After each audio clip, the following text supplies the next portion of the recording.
Heyo, welcome back to Thoughts and Opinions Are Our Own. I'm Jordan. And I'm Kirk. Kirk? Yes. This is season 2! First episode, season 2. Season 2 of the pod, Jordan. Here we are. We're very excited. I'm excited, if they couldn't tell already. We're excited to start season 2. We appreciate our listeners obviously sticking with us. Another season. Thank you so much. Hopefully we'll have a good season coming up. We have some ideas. Oh, I have a lot of ideas. Yes, we have some ideas for season 2. So again, we are very excited to start it. Today, I thought we would talk about music a little bit, and one of the especially around the holidays, one of my favorite Christmas songs. You've got those classics, Jingle Bells, Frosty the Snowman, Joy to the World, all the good Silent Night. Those are good classics. Away in a Manger. Away in the Manger. There you go. So, but one of my favorite Christmas songs actually came out in the mid '80s, 1984. Actually, okay. It's that song. I'm sure a lot of people have heard of it on the radio. It's called "Do They Know It's Christmas?" That's a banger of a song. Yeah. So it's feed the world. Do they know it's Christmas? So. And it always pulls on my heart a little bit. I get a little tear. It's the backstory is basically, it's a charity. They call it like a charity super group. Though they had 40 artists from England, from the UK, from Europe, and Bob Geldof actually was the kind of the mastermind behind it. He was from Ireland, and he was in a band called the Boomtown Rats. I know that's the name of the name of his band. So anyhow, he was watching so the story goes, he was watching a documentary on BBC about, at the time, there was a massive famine in Ethiopia, and they were showing some, doing a documentary showing some, tough, obviously, images. And interesting, sitting there in this house watching this, he felt very like, what convicted? Like, what can I do? Yeah. What, as a musician from Ireland, what can I do to help someone, get fed for a day or a week or a month? Yeah. And so he came up with this idea, and he ran it by a couple of his, his buddies, musician buddies, and basically said, what if we got a lot of artists, a lot of musicians, and for like one day, we're going to meet up in London at some like recording studio, and, everybody just donates their time for free and says, hey, we've got this song. I'll write it out. I'll have it all like, figured out. And you just come in and just sing a part. Everybody gets like one line. And then there's there's a chorus at the end. So that's basically what happened. And some of the big names, again, going way back in the 80s, Bono. Sure. Bono of U2, my all-time favorite. My all-time favorite band. Adam Clayton, the bass guitarist from U2. He was also there with Bono. George Michael from the group Wham. Way back in the 80s. We're throwing some oldie but goodie songs or names out there. Boy George from Culture Club. Okay. If you know Boy George. And so there were some other, other big Duran. I think the whole band from Duran, Phil Collins. Yes. I can feel it coming in. Was it Boy George? Coming in. Yeah, Boy George. So again, these are all like from the 80s. And so they all got together on a Sunday, I think, and they recorded the single like it was late November, and then they released it like a week later. And at that time, like immediately people ran with the idea. They said, this is a great idea. Why haven't we thought of it before? It's for a good cause. And so it sold I think worldwide, it sold over 11 million copies. Wow. Went to number one in the UK. And then, of course, then the Americans like, well, wait, we think we can do we think we can do something. Me do say. As Americans, we like to feel like we can, also help out the world, which is true. So then they had the song called "We Are the World." They call themselves USA for Africa. Again, some of the big names: Quincy Jones, Harry Belafonte, Michael Jackson, Bob Dylan, Bruce Springsteen, Stevie Wonder. So again, got a lot of the big names there from American, the pop and rock artists. And so they released that in 85. And then that led into Live Aid, the big concert in July of 85. There was a big in Wembley Stadium in England. And then over here in the States, we had another big concert. And it raised, I think it raised over like $130 million. So all that really money that they raised, yes, through. And then there was like Farm Aid, and there were some other groups like, hey, this is a good idea, and it caught on. But I thought to myself, good for those musicians. They could have just kicked back and lifted up in their, mansions, but instead they're like, hey, you know what? Yep. There, we see a need.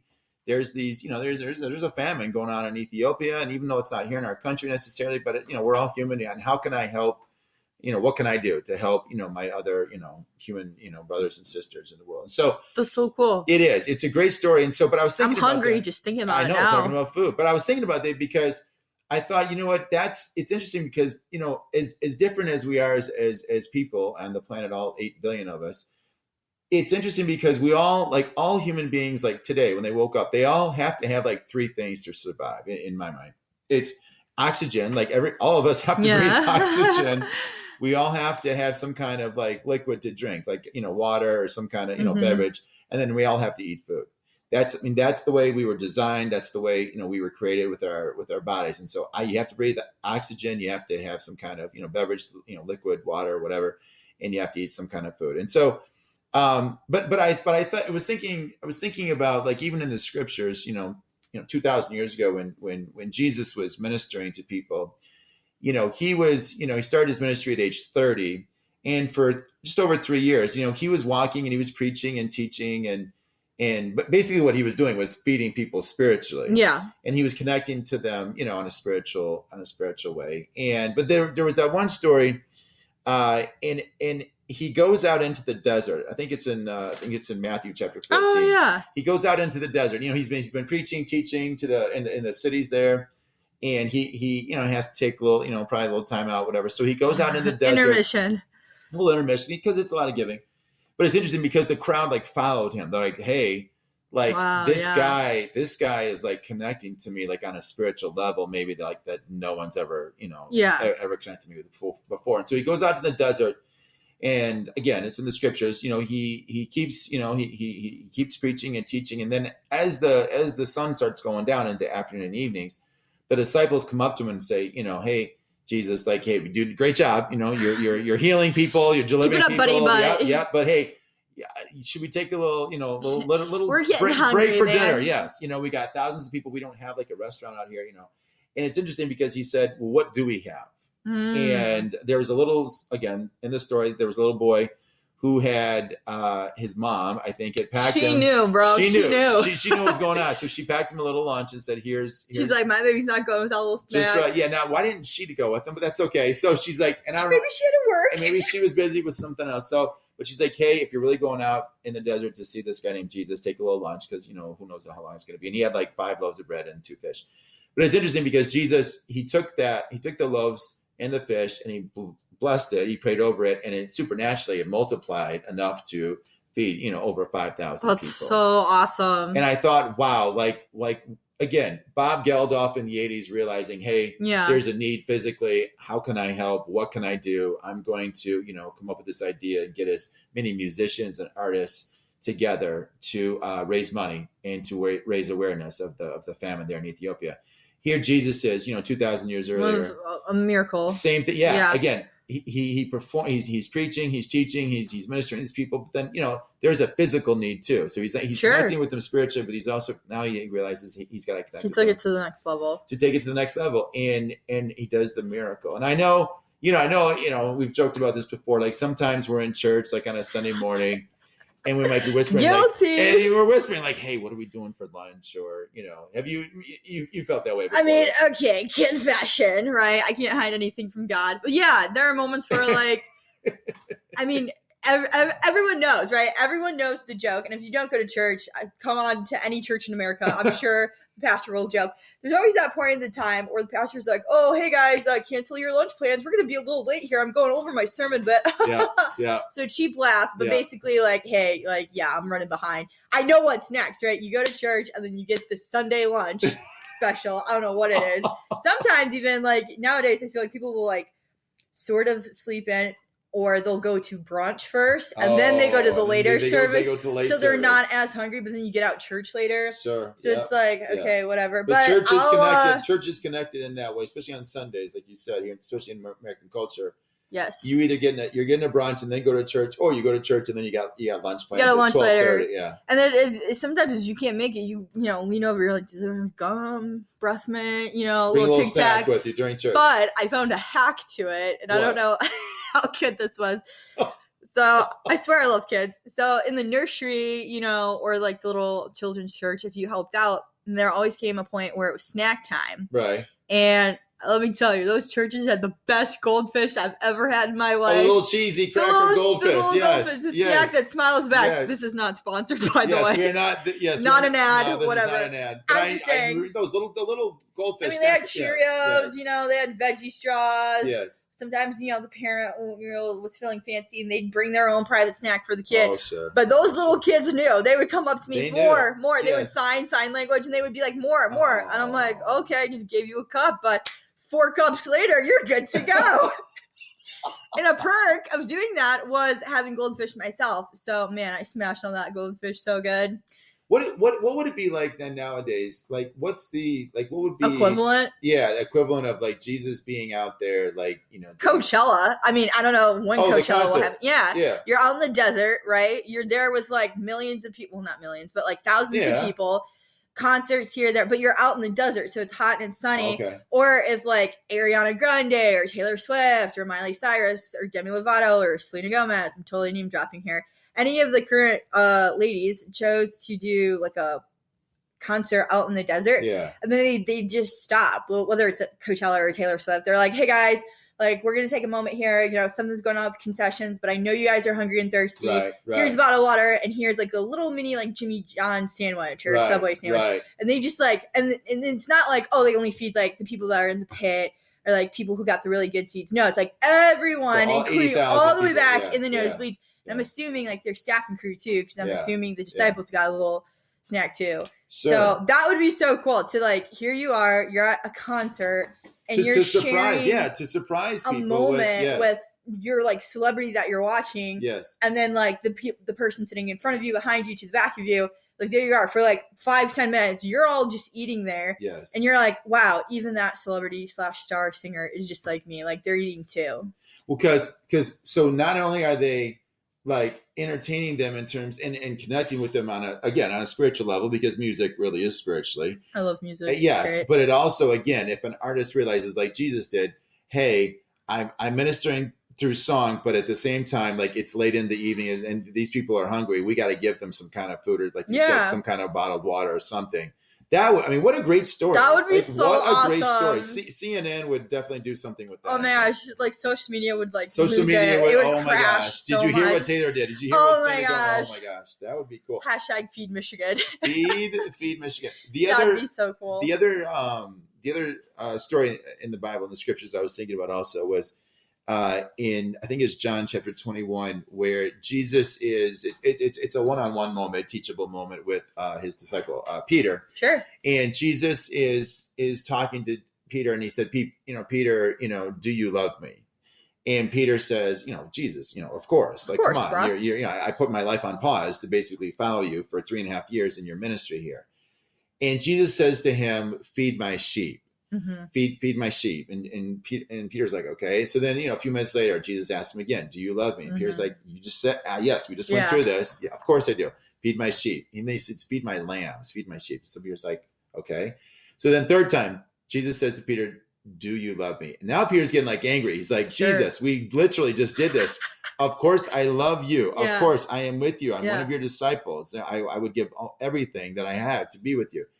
Feed my sheep. So it's like, I think Jesus was trying to say like, hey man, like, yes, supporting me, being a good disciple, following me around for 3.5 years, but it's also, you have to reach out to other people. You have to take it to the next level. You have to take it to the next level and minister to other people, because there are so many people, Jordan, who are desperately hungry, spiritually and physically. Yeah. There are people in our world right now that they have to hear about what can give them that nourishment, what can give them that to sustain them, that extra substance through the rough times, through the good times, through the bad times, because again, food is it really is temporary. I mean, you eat your meal, and and like 8 hours later you're hungry, you're ready for your next meal. But spiritually, obviously, what you can feed people spiritually, I feel like that connects with them a long way. Yeah. And I think just like inviting people out to eat. I feel like that's a very like it's intimate so simple. way. Yeah. Yeah. And I think like everyone knows how to do it, right? Like the little preschoolers, they know it, they want it. And it's like they so know about simple. Snack time or lunch timer. Yeah. And then, like, I mean, when you're in school, it's like, hey, what do you have for lunch? Like, let's trade. But like, even at work, you do it like, how's your morning going? Yeah. How's your afternoon? Like, you look forward to lunch break. Yes. It's a time to like reset, recharge, and like actually feed yourself. Yeah. And then it's a moment where like you can be almost relaxed in a way. Like, I mean, even if you were to like eat at a state dinner with, the president or the Queen of England, okay, like, yes, you would have to dress up and it would be very formal, but like, the president's eating as well, or the king or queen, they're eating as well. Like everyone eats, like everyone does it. So it's almost like it's a very human, instinctual, like very basic thing that you do. Yes. And then you can almost like relax and be like, okay, so yeah, like, tell me more about you. Like, how was your day, or how was your trip? You need to know someone. How was, your morning, what plans do you have? And then you slowly get to learn about them. And I think like you form that bond in that relationship, because if you're eating by yourself, like no one's really gonna know who you are, and you won't really know who other people are too. So it's a way to connect. Now, if you don't want to talk, if you're just having that rough day, okay, God bless you. But like at the end of the day, right? Like here in America, family dinners are really big for birthdays, celebrations, weddings. Even weddings, you have the night before you have the rehearsal dinner. You do the rehearsal, then you have the dinner after. Yes. And then the wedding, you reception. have exactly. Yeah. So it's so food can be very significant. Yes. So that's simple as like, hey, I'm just gonna go down to the vendor, get a quick hot dog. Do you want to come with me? Yeah. A quick like 5 or 10 minutes. Like it's so simple. Yeah. And you here in America, we have so many food options to do it. I remember when I was in first grade, a great way to motivate a first grader is, offering them free food. So we had a food drive, because it was around the holiday time. Yep. And I remember getting a flyer. I remember, Mom took me, we went to, Kroger, Meijer, pick a grocery store, and we bought, some soup cans. And she was like, okay, like, you're helping like the little girl, right? The little girl who can't have it, you're helping a little girl, same age, different circumstances. So I think, at age 6 or 7, you're kind of like, oh, okay, I'm just helping out like a friend, whatever. I just haven't met the friend. But like 20 years later, you see like the significance you had and how like you're starting kids young here, and you're like, okay, we're going to start with charity. I think everyone does a food drive. It's not just, school, and it's not just church. Like every corporation does a food drive. Yeah. I remember soup kitchens. Soup kitchens are big. Yeah. I remember when I used to work at Starbucks, all the leftover stuff that expired, we would donate to food gatherers. So that was really nice. So everyone knows, donate food. Like, don't waste it. Or if you have waste, donate to someone. Because, I mean, it's sad, but you've seen homeless people, and you know that they are just that desperate for food. Yeah. And they don't know when their next meal is, which is really sad. I think again, circling back to kind of Bob Geldof and that song, I really feel like there's a lesson here for us. Oh yeah, definitely. When you see someone in need, when you see someone at work or at school or whatever, invite them out for a meal. Invite them out to a meal. Get to know them, and you could be as classy as McDonald's. You could go again, or sophisticated as a 5-course meal somewhere, like you said, like with the Queen, or some kind of big fancy meal, or again, it's just like a hot dog, some whatever, PB&J sandwich. 10-20 minutes. But I really feel like, especially Bob Geldof, I'm like, good for him. He, again, as someone who was doing pretty well for himself and his band, back in the 80s, he realized, hey, I have to do something here. Yeah. And so from one guy in Ireland to come up with that idea, and then how it snowballed. So I think again, we've kind of mentioned this before. What can we do to change the world? Using Bob Geldof. Offer someone goldfish. There you go. Whether it's starting with goldfish with a preschooler, or again, who is the current Bob Geldof of 2021, 2022. Yeah. What can we do now to use food to reach out to people, and then to, again, as a charity group, as a donation, as a again, it's just as a humanitarian, get invested in somebody else's life, whether it's one person or it's, again, millions of people who are going through a hard time. So. Wow. Well, on that end, Kirk, would you like to have a meal with me? I'm really hungry. Let's go get something, Jordan. Let's go grab something real quick. Snack. I'm thinking of like 5 places right now. No, seriously, I'm hungry. We'll come up with an idea. Well, there you go. Well, thanks for doing that. I enjoyed that one. You're welcome. All right. Well, hopefully you're eating with a friend while you're listening. Listening to our pod. There you go. All right. We'll catch you for the next episode. Rock and roll.